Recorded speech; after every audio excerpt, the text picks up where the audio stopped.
Hi everybody, my name's Emma and I'm the artist behind Unsteady art.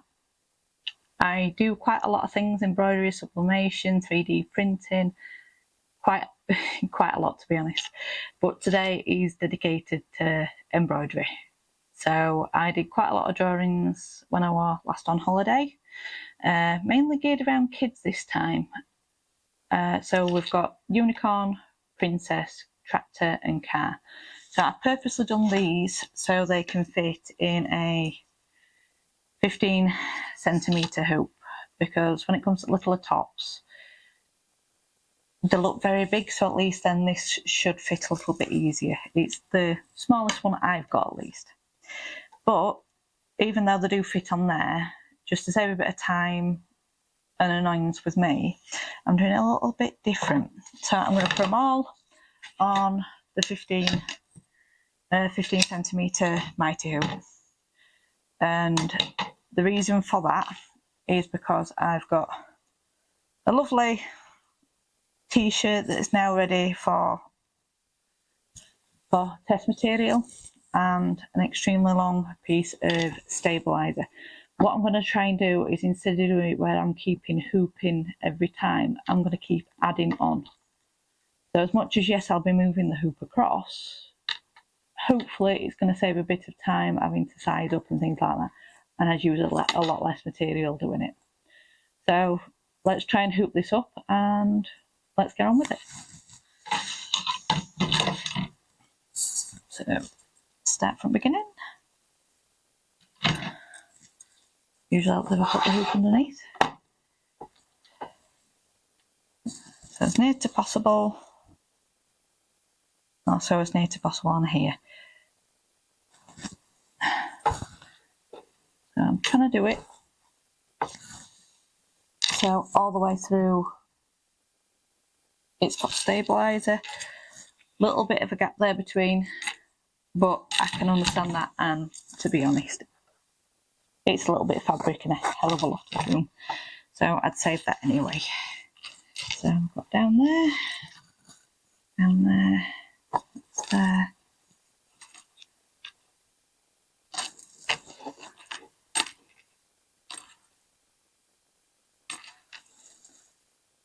Let's that a bit. I'm actually using the mat underneath, the cutting mat, just to sort of give an idea of where the stabilizer should be on a straight. That's a bit better.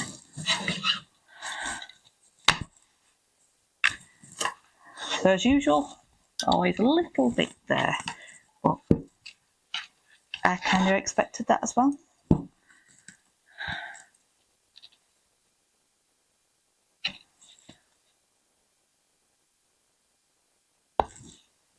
And there we go.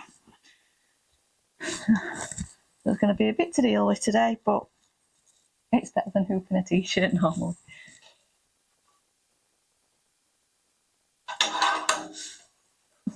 Right, so let's go.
Hi everyone. So it has been a while since I started this video. So what I was originally doing was doing smaller characters so I could put it on to baby clothes, maybe a little bit older.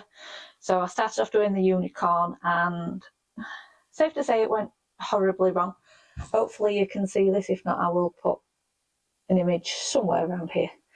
So it were either out of alignment, I tried putting it back in, every time I put it back into alignment something else would go off.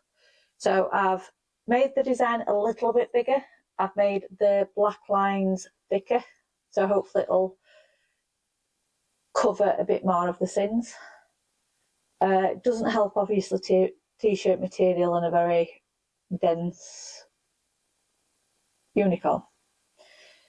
So yeah, we're going to try it again, slightly different, and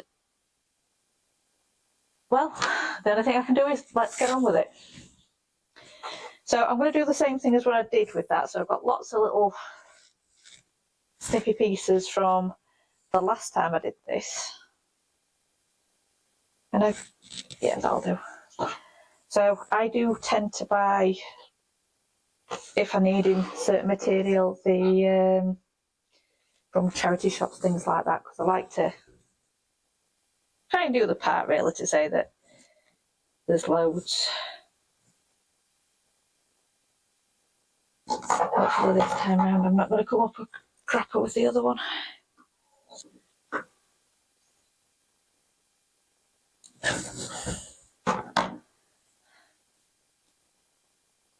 When I did the unicorn, like I said, there's a lot of things that went wrong as such.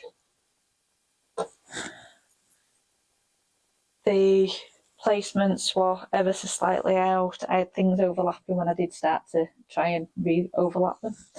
So what I've done is scratched it all the way back to the beginning. Like I said, made it a bit bigger, made it a little bit stand on its own. It still fits in the original hoop size that I wanted to, which was the 12 centimetre circle.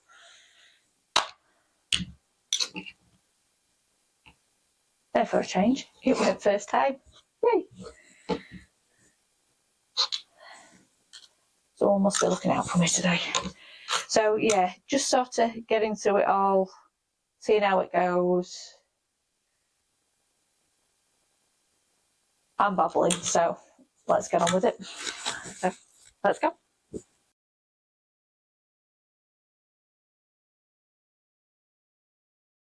Welcome back everyone. So it took me 8 attempts to get unicorn right, but I have to admit I wouldn't change any of it. The amount of times I did it, 1, I learned a lot, and 2, it meant that I was happy with what I was producing, which is hard sometimes because I am my worst critic. But I'm glad I got it to where I needed it to be. So started off, so all these still fit in the 12 centimetre hoop. So a lot of these, the first 4 was a lot of colour, a lot of different changes, smaller line art. So when it comes to the satin stitch around, that moves as it's been stitched on. The fill stitch is not so much, but definitely the satin stitch, because they are quite dense, so they can move and alter. So the first attempts, which was this one here, the bow were poking out, his legs were poking out, the colour were poking out on the side, and it's just getting the line art to move, or the fill stitch to go that little that it's expecting that deficit in material or increase of material. So I tried it 4 times first. Every time I thought I got a little bit of a win, I'd change another thing to alter something else, and then and then I ended up changing another. So a lot of to and from. So I stopped it there. I didn't even I didn't even do an end. I didn't want to look at it. I went on to another project, forgot about it for a bit, and now I'm finally coming back round to it. So on today's attempt, I completely scratched it back to the beginning. So everything on the Melco software, when I was digitising, is all back where it should have been. I've also thickened the lines. I've got rid of some of the lines that were crossing over, and because you've got thicker satin stitch, it covered it a bit too much, so it didn't make sense anymore to keep it. So I altered a bit. Still did a few bits and bats, but it wasn't as much as what the original ones did. So this one, once again, the bow were poking out on the other side, and it was also poking out on this side. So it was kind of like as if it squished down. I also get those really sort of weird bump between the mane on his neck to the middle body. Never understood why I got that, but it was annoying. So as I've been doing it and altering it, I've also been changing the direction of the stitch. I also reduced the stitches per minute, so at least then it allowed it to be a bit more precise. Every time I've gone to another one, I've changed a little bit more, until finally I ended up doing the body where it was a vertical stitch, which you try and avoid, being honest, because it usually goes in the weave and then you can't do anything else. Do apologise about the dog. He's just gonna have to wait a second. It's the third time I've done this. Yeah, so by the time, Ash, quiet, come on, please. So yeah, by the time I got to the last one, I finally got it right, and I'm so happy with it. Now I'd love to say that I can show you, but I am not that close to the camera in this one. But I will show you at the end or at sides. Depends on what I'm feeling like in editing. So after that, there is some more of the kiddie ones that I wanted to do, a tractor, a car and a princess that I did. So that's still to be stitched out. They are all drawn out. So other than that, if you did like, subscribe. Sorry, if you if you did like, subscribe. If you like, subscribe, that would be so much appreciated, and if you could please leave comments, that would be absolutely brilliant.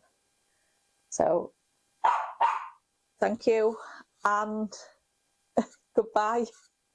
Best deal with dogs. Bye.